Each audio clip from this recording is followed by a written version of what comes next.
So the first half of calculus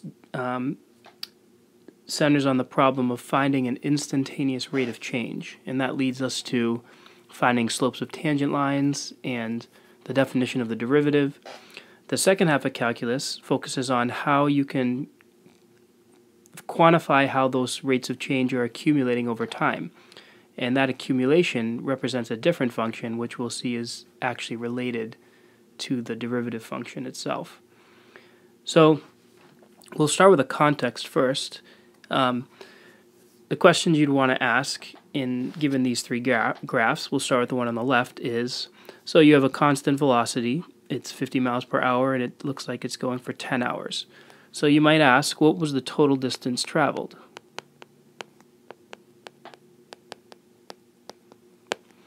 Well, if you're going 50 miles per hour and you're going for 10 hours, then it's just 50 miles per hour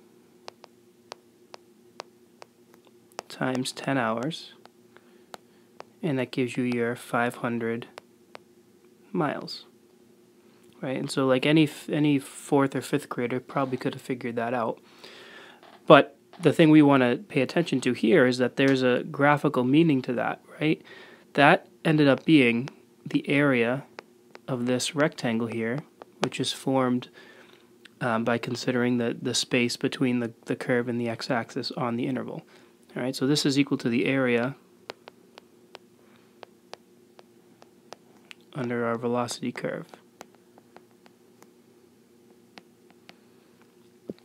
All right, so there's no reason to suspect that the area under that curve is only limited to situations in which your velocity is constant, right? So let's look at the second graph here. I could ask the same question: what's the total distance traveled? And here we'd see that, well, my velocity is varying a little bit, right? It's increasing on the first interval. So again, we're interested in the total distance. And I'm going to say that's still going to be the area under the curve, so I'll put the ditto marks. So same concept, we want to calculate the area under this curve to answer this question. I guess the only difference is it's a little more difficult because we have a trapezoid here. So you could use the formula for area of a trapezoid, or you could just break this up into a couple of different shapes, like triangles and squares and rectangles. So this left triangle has area, well, the base is 4 and the height is 30, so it would be 1/2 4 times 30, which would be 1/2 of 120, which would be 60. This middle rectangle would just be 3 times 30, which would be 90. And then this one here on the right has area 3 times 30 divided by 2, which would be 90 divided by 2, which would be 45. So the total distance would be 60 plus 90 plus 45.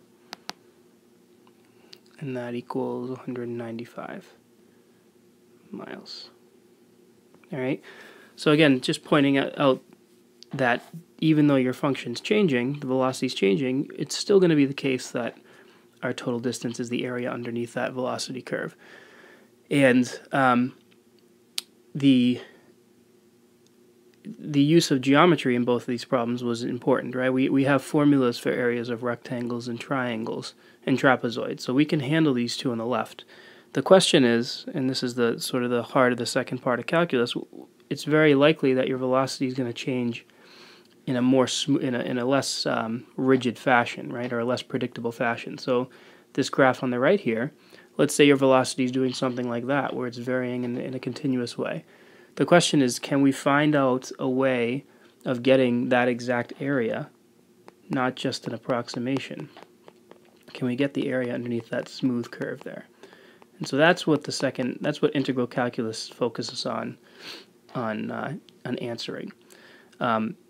So I'm just going to put a question mark here. I think this would be a good slide to have a discussion or have a class discussion on, because you can start talking about ways to estimate it, right? And what we're going to see in the next video are some ways of approximating this area to begin with, right? So one thing you could do is you could start making rectangles, right? We know the formula for areas of rectangles, so let's just start making some rectangles. I'm not going to actually do it or I'm not going to calculate it, but if you just start making a few rectangles, you can get the area of those rectangles. And even though it looks like in this, at least so far, we're going to be overestimating that area. Looks like we're underestimating over on the right side. So that, taking those both into account might give us some sense of what the actual area is. Okay, so I'm gonna say we're just gonna need to use